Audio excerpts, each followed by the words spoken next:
and I am a 35-year-old housewife. What I am going to tell you is a story that happened 3 years ago. At the time, I had a husband, Daniel, who was 5 years younger than me and whom I met through an acquaintance.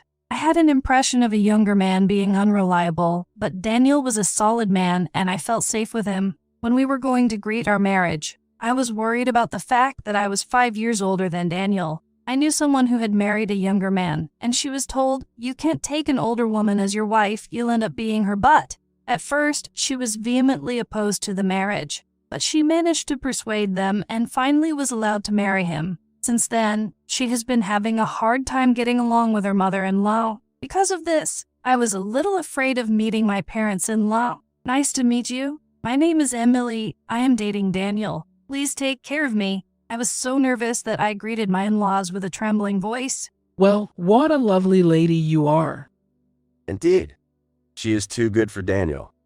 My parents-in-law listened to my story with smiles on their faces. My mother-in-law especially seemed to have wanted a daughter and was happy that I had come. My parents-in-law are kind and my husband is reliable. I thought at the time that things would turn out well. I had no idea at the time that our marriage would end after only 2 years. 6 months after greeting my parents-in-law, we were able to hold our wedding ceremony without incident. We vowed to work together from now on, even though we were still inexperienced. We had promised each other to do our best, but it was around 1 year after the wedding that Daniel started acting strangely. Daniel's job is in sales at a major company, and although his work was busy to begin with, the number of days he went back home after working overtime has increased more than before. When we first got married, he used to come home once a month after drink, but recently he has been coming home twice a week after drink. Boo, I'm home. It was 2300 hours at midnight when he came home that day.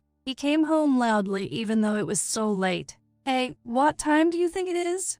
You're disturbing the neighbors, aren't you? Be quiet." Daniel didn't like the cold way I spoke to him, but he became unfaithful and said, "Shut up. I just got home from work, and you can't even say thank you or something like that. You really aren't cute, are you? Why did I marry such a woman? What?" I couldn't hide my surprise when he said that line as if he was going to spit it out. Daniel took a shower and fell asleep without saying anything. Recently, we have been having this kind of exchange, and I don't remember having a proper conversation with him. We used to go out together on our days off, but I don't remember us doing so for many months now. We don't have a child yet, and I would like to go somewhere together if we could. I told him so, but he said, "Shut up. I'm tired. You can go shopping by yourself. You're not a child." That was what he said, and I was always lonely, as if to distract myself from such loneliness. I have recently been going to a certain cafe more and more often. The cafe is a little off the main street and is like a hideaway. It is a very cute cafe with antique furniture and sundries, and it is my favorite place. The customers inside seem to be more individual customers than couples. Welcome. What can I get for you today? The affable master asked me about the menu as usual, and I said, "Well, I'll have an iced cafe latte and tiramisu." I placed my order and he said, "Certainly." He answered with a smile as usual. This cafe brews coffee one by one using a siphon after receiving the order. It takes a lot of time and effort, but the aroma and taste are so good that the waiting time is not a bother. While waiting, I inhaled the aroma of coffee with all my lungs and waited in anticipation. Then a classy-looking woman, who had recently joined me at this store, came to sit down next to me. "Hello, it's hot again today, isn't it?" Madison ordered the same iced cafe latte and tiramisu as I did. Madison is a designer, and her clothes and accessories are really stylish. I would love to dress like this for once. For me, Madison is someone I admire. "You often looks downcast lately. I wonder if something is wrong." She could tell that I was depressed, and I tried to correct her, but honestly, I wanted someone to hear how I was feeling. That's what I was thinking. So tell you the truth, I have not been getting along with my husband lately. I can't even have a proper conversation with him. I let out my true feelings. But Madison listened to me earnestly to the end of my story. "Madison, I'm sorry for making you listen to such a trivial story." I felt much calmer now that I had told Madison everything. After that, we made small talk as usual and went home. "I'm home, huh?" When I opened the front door, I found a pair of shoes of a woman I did not know, except for Daniel's. No way, was there a woman inside? With my heart racing, I went to the living room, but the two of them were not there. Where in the world were they? Then I heard voices coming from the bedroom, so I quietly went there without making a sound and found Daniel and a woman I didn't know together. What are you doing? I suddenly came into the bedroom, and both of them were startled and made crazy noises. Emily, why are you here? I thought you were going out. I was out, okay, but my errands were done, so I came home. I glared at the woman on the bed, gathered up her scattered clothes, and said, "SHHH, excuse me." With that, she left the room in a hurry. My husband was about to follow her, so I rushed to still him. "Can you explain to me what's going on?" When I asked my husband for an explanation, he became flustered and said, "I'm not going to make excuses. It is what it is." My husband did not seem at all offended by the fact that he had cheated on me. This angered me even more, and I was very hard on him. "You are crazy to bring a woman into our house just because I was out. You need to leave that woman right now." I cried and tried to persuade my husband to leave that woman. What kind of nonsense are you talking? I'm not going to leave her. You're the one who's going to leave. After saying this, my husband pulled out a drawer and held out a filled-out divorce form to me. I'm not sure I can do this with you. That's why I want a divorce. I was surprised to be suddenly confronted with divorce papers, but to my surprise, Daniel wanted me to leave this house right now. And when he said that to me, my eyes went completely black. Wait a minute, let's calm down a little. For now, I want to talk things over with you. I was not convinced that he would divorce me without discussing it, so I tried to persuade him that we could somehow discuss it. However, Daniel's will to divorce was firm, and he asked, "When are you going to leave?" I ran out of the house crying and went to someone's place. That certain person was Madison's place. I had heard about the apartment she lived in before, so I rang the intercom, knowing it would be rude. What's up, Emily? What's wrong? You came with such red eyes. Madison stung something by the way she looked at me. She welcomed me kindly despite my sudden arrival. Madison offered me warm tea and cookies. I don't know what happened, but for now, just drink the tea and calm down. The tea was delicious, and as I drank it, I began to feel calmer. I told her everything that had happened at home just a few minutes ago. That was really hard, wasn't it? Did you take any pictures of the other person or anything? So I was told, and I showed the video I had taken to Madison. What? Wait a minute. Suddenly, she raised her voice as if she was surprised. She went straight to show that smartphone to her husband, who was in another room. I did not know what was going on, so I just waited in a daze for Madison to come back. When Madison came back, she appeared in front of me with her husband and said, "Don't worry, Emily, we have an idea." Her husband nodded his head and told me not to worry. They told me I could stay here for the rest of the day, so I spent the night at Madison's house.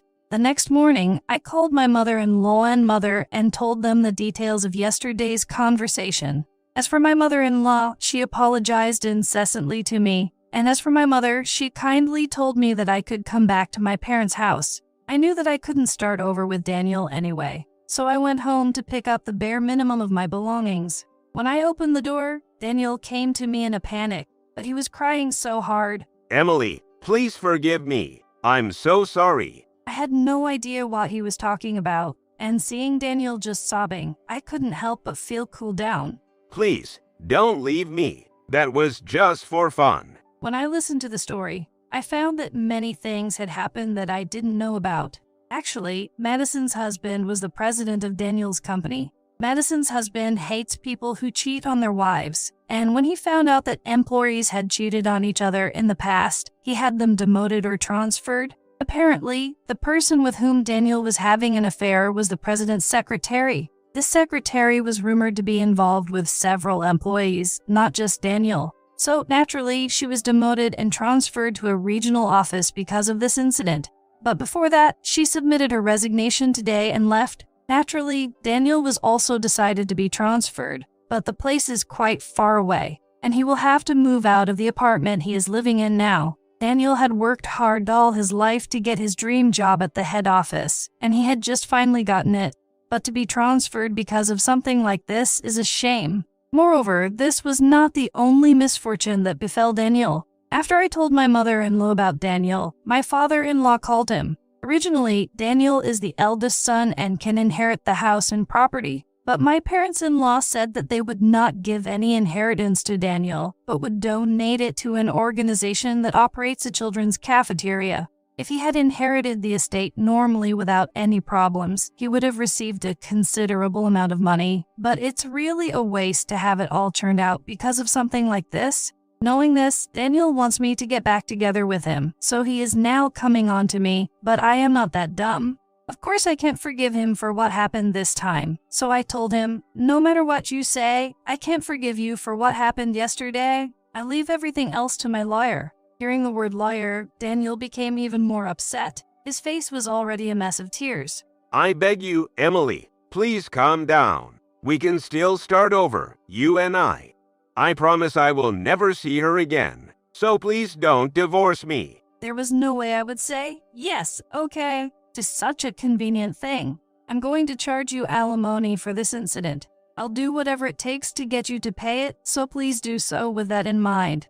After saying that, I left the house with the bare minimum of my belongings. Until the very last minute before I left, Daniel kept saying that he didn't want me to divorce him and that we should talk about it. But I ignored all of that and left the apartment. When I arrived at my parents' house, what was waiting for me was the kind smile of my parents. When I saw my parents' faces, I suddenly started to cry. I thought I was going to reassure my parents after getting married, but I had no idea that I was going to cause them trouble again by coming back. I'm so sorry, Mom and Dad, for causing you all this trouble. I apologized to my parents in tears, and they said, there's nothing to worry about. You just didn't have a chance to be together. Maybe someday, next time, you will meet someone suitable for yourself. They encouraged me in their own way. A few days later, I received a call from my mother-in-law, who told me that Daniel had come to my parents-in-law asking about the alimony. Actually, Daniel had borrowed money without telling me. The amount is about $100,000, and he can't pay the alimony because he's busy with the monthly repayments.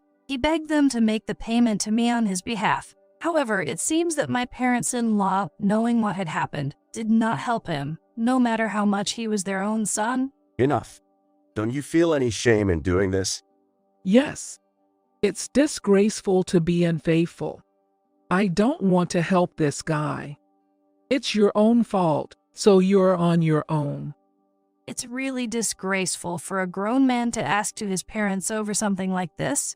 Hearing my mother-in-law's story, I was really glad that I had broken up with Daniel. Later that day, I went to see a lawyer to discuss about the alimony. It seems that Daniel is reluctant to pay alimony, and he says that he will never agree to divorce because he can still start over with me. In a sense, he has a very strong mentality to think that he can still start over at this stage. I even envied him a little. However, I also couldn't stand the fact that this matter was being dragged out indefinitely. When I talked to my mother-in-law about it, she told me that my parents-in-law came along with Daniel to the next meeting.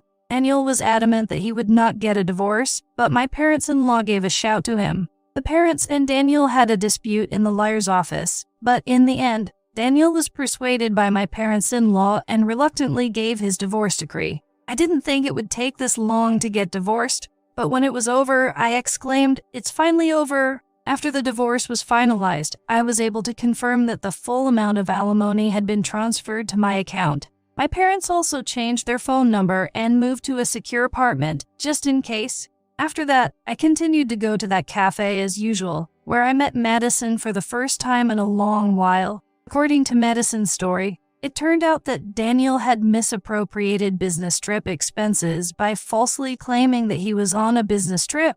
Not only did he have an affair, but he was also sued by the company and had to pay for that as well. Mary, the woman with whom he had been having an affair, had disappeared and could not be contacted. So in the end, Daniel alone had to pay the alimony. The amount of money that Daniel paid was quite large when combined with the fee for the affair. Since Daniel took a pay cut, he will probably have a hard time paying it from now on. Well, if he had not cheated on me, he would not have had to pay such a large amount of money, so it can only be said that he deserved it. By the way, I heard that most of the population in the place where Daniel was sent is elderly people. The area has a lot of elderly people, so if Daniel goes there, he is sure to be admired for being cute. In a way, it's good that he is popular. I presented Madison and her husband with a luxury hotel room as a gift to thank them for their kindness.